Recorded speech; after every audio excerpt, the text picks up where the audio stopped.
One of these days I'm going to wear makeup again and no one's going to recognize me.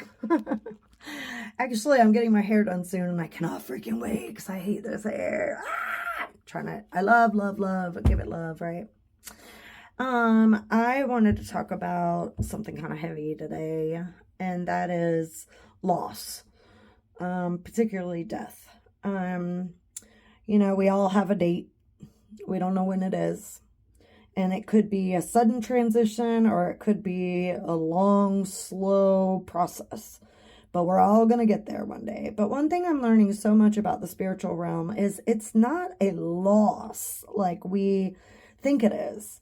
As we transition out of these bodies that feel pain and need things like food and water and air and, medication and exercise and shelter and love and attention and whatever, we transition to pure bliss and pure freedom and pure love. And, we're released. Death is dealt with a lot in recovery. I honestly don't even have a number. So many people that I've lived with in treatment centers, that I've sponsored, that I have hugged and loved. But it's a transition to freedom. And when I go, I hope we celebrate. I know it's a big, hard task to think, because I'm selfish.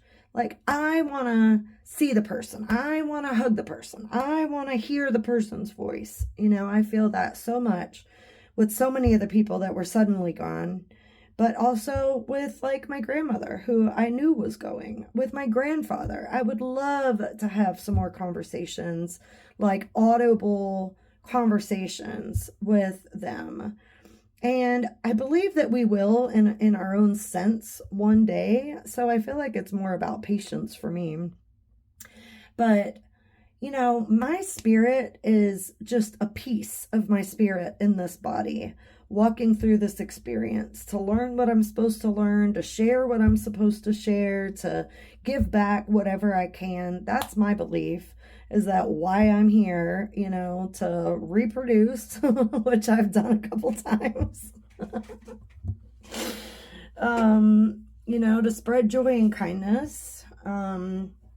But when people transition, we've got all this terminology around it, like, death, and they're gone and we've lost them. And, I think that sets us up for a misunderstanding.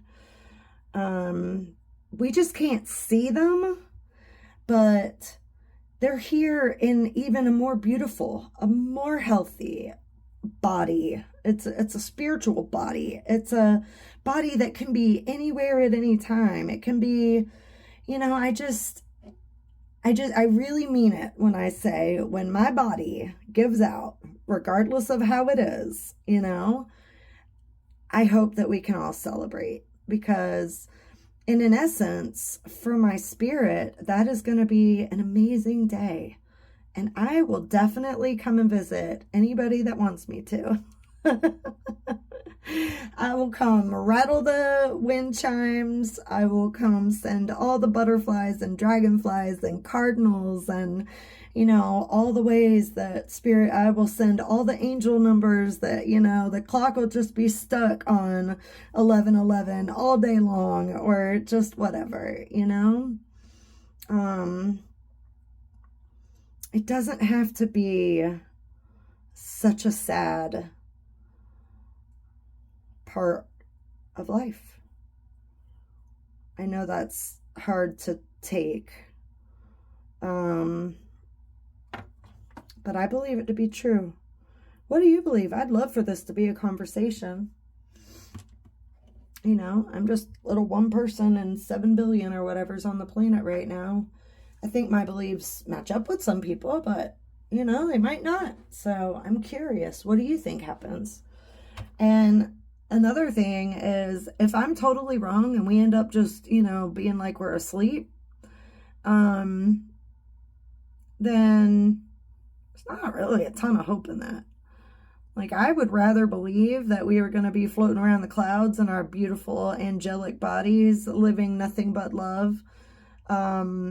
and be wrong, then think that it's a sad sleep. Of course, I have some really good dreams when I'm sleeping, so if that's that, then that's that. Anyway, I know this thing went round and round, but I hope I shared some new perspective or a different perspective or a thought train. I don't know. I believe in you today, no matter what happens. Don't hurt yourself or anybody else, and there's no need to use. If you're an addict wanting to be in recovery, you can make that decision today. I believe in you.